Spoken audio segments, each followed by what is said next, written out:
Congress party ఎన్నికల మేనిఫెస్టోలో భాగంగా ఆటో డ్రైవర్లకు ఇచ్చిన హామీలను నెరవేర్చాలని డిమాండ్ చేశారు ఆటో డ్రైవర్లు. అలాగే అధికారంలోకి వస్తే మోటార్ కార్మికులందరికీ సంవత్సరానికి 12,000 ఇస్తారని ఇచ్చిన హామీని అమలు చేయాలన్నారు.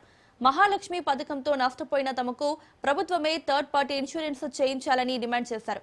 అలాగే అర్హులైన ఆటో డ్రైవర్లందరికీ ఇందిరమ్మ ఇల్లు ఇప్పించాలంటున్న ఆటో డ్రైవర్లతో మా భద్రాద్రి ప్రతినిధి నవీన్ ఫేస్ టు ఫేస్.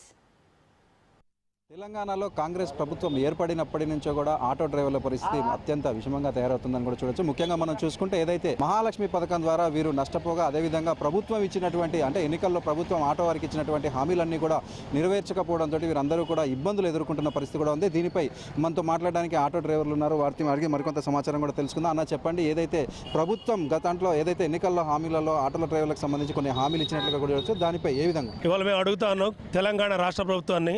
ఎన్నికల్లో ఆటో డ్రైవర్లు ఎవరో మాకు సాయం చేయమని ఈ ప్రభుత్వాన్ని అడగలే.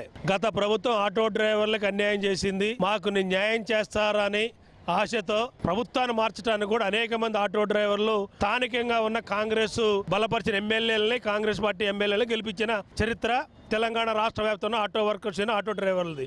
మేము ముఖ్యమంత్రి గారు మేనిఫెస్టోలో పెట్టిండు, మేము అధికారంలోకి వస్తే ఆటో డ్రైవర్లకి సంవత్సరానికి 12,000 ఇస్తామని ప్రకటన చేయడం జరిగింది. ఆ ప్రకటన ఇంతవరకు కూడా అమలు చేయలేదు. దాంట్లో అమలు చేయకపోగా ఈ తెలంగాణ రాష్ట్ర కాంగ్రెస్ ప్రభుత్వం మహాలక్ష్మి పథకం తీసుకొచ్చి ఆటో డ్రైవర్లకు అనేక విధాలుగా నష్టపరిచిన చరిత్ర ఈ తెలంగాణ కాంగ్రెస్ ప్రభుత్వాన్ని. ఎట్లా? ఎందుకంటే ఇవాళ మా మహిళలు కూడా ఆటో ఎక్కుతా ఉన్నారు, బస్సులు. మేము దాన్ని వ్యతిరేకించట్లేదు. అయ్యా, ఈ మహాలక్ష్మి పథకం ద్వారా మీరు ప్రవేశపెట్టారు, ఈ పథకం ద్వారా అనేక మంది ఆటో డ్రైవర్లు నష్టపోతూ ఉన్నారు. ఏ మహిళా సోదరి కూడా ఆటో ఎక్కే పరిస్థితి లేదు. గంటన్నర కూడా వెయిట్ చేసి ఆర్టీసీ బస్సు కోసం చూస్తూ ఉన్నారు. దానివల్ల మా ఆటో డ్రైవర్లు విపరీతంగా నష్టపోతూ ఉన్నారు. ఇవాళ ఫైనాన్స్ కట్టుకోలేక, పిల్లలను చదివించుకోలేక, ఆర్థిక ఇబ్బందులు తట్టుకోలేక అనేక మంది ఆటో డ్రైవర్లు రాష్ట్ర వ్యాప్తంగా ఆత్మహత్య చేసుకున్న పరిస్థితులు మీ ప్రభుత్వం దృష్టిలో అనేక ఉన్నాయి.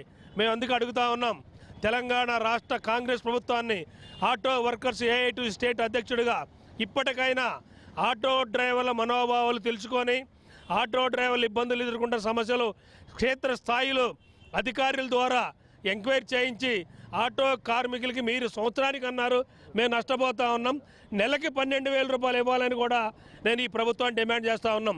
ఇంకా అనేక సమస్యలు ఆటో డ్రైవర్లకి సంక్షేమ బోర్డు ఏర్పాటు చేయమన్నాం, ఆటో డ్రైవర్లకు కాలనీలు ఇవ్వన్నాం.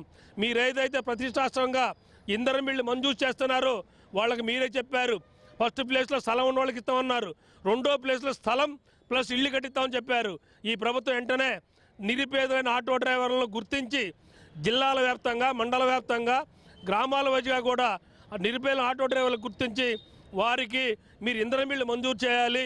అదేవిధంగా ప్రభుత్వం గతంలో ఎస్సీ కార్పొరేషన్ ద్వారా ఆటో లబ్ధి పొందే అవకాశం ఉండేది.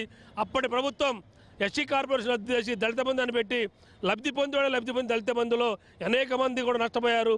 మళ్ళీ తక్షణమే ఈ కాంగ్రెస్ ప్రభుత్వం పేదల ప్రభుత్వం, ప్రజాప్రభుత్వం చెప్పుకునే ప్రభుత్వ అధికారులు కానీ, ప్రభుత్వ పాలకులు కానీ, ముఖ్యమంత్రి గారు కానీ తక్షణమే ఎస్సీ వాళ్ళకి ఎస్సీ కార్పొరేషన్, బీసీ వాళ్ళకి బీసీ కార్పొరేషన్, మైనార్టీ వాళ్ళకి మైనార్టీ కార్పొరేషన్ ఏర్పాటు చేసి వాళ్ళకి లబ్ధి చేకూరే విధంగా ఫైనాన్షియల్ బ్యాంకుల ద్వారా షరతులు లేకుండా ఆటోలు మంజూరు చేయాలని ఈ ప్రభుత్వానికి విజ్ఞప్తి చేస్తున్నాం.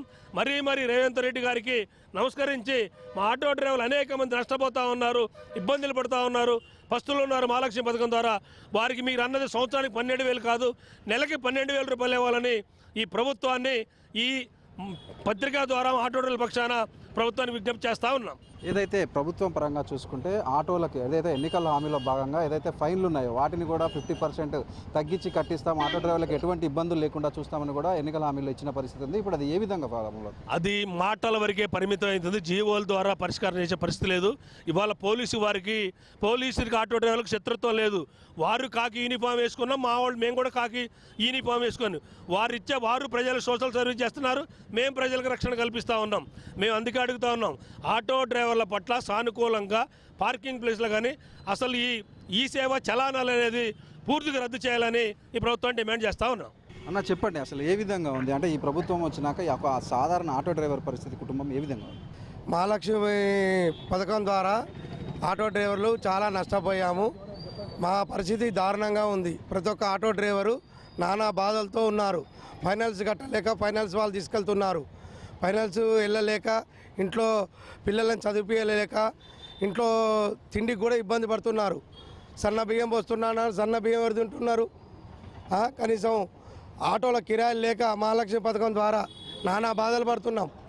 తక్షణమే 12,000 రూపాయలు రాష్ట్ర ప్రభుత్వం ఇవ్వాలని కోరుకుంటున్న ఆటో డ్రైవర్ల పక్షాన ప్రతి ఒక్కరూ పోరాటం చేసి 12,000 రూపాయలు రేవంత్ రెడ్డి గారు తక్షణమే వేయాలని మేము డిమాండ్ చేస్తున్నాం. ప్రభుత్వం ఇచ్చినటువంటి ఎన్నికల్లో హామీల్లో భాగంగా ఏది కూడా ఆటో డ్రైవర్లకు సంబంధించి నెరవేర్చలేదంటూ మహాలక్ష్మి పథకం వారికి పొట్ట కొట్టిందంటూ, అదేవిధంగా సంవత్సరానికి 12,000 రూపాయలు ఇస్తామన్నటువంటి ప్రభుత్వం వారు గద్దెనెక్కాక వాళ్ళని మర్చిపోయామంటూ కూడా వీరు బాధను వ్యక్తం చేస్తున్న పరిస్థితి కూడా ఉంది. అదేవిధంగా ఇంట్లో వెళ్ళే పరిస్థితి కూడా లేదు కాబట్టి ప్రభుత్వం వీరిపై దయ చూపాలంటూ కూడా ఆటో డ్రైవర్లు కోరుకుంటున్న పరిస్థితి కూడా ఉంది. కెమెరామెన్ మధుతో నవీన్, రాజ్ న్యూస్, భద్రాద్రి జిల్లా. KV bulletin updates.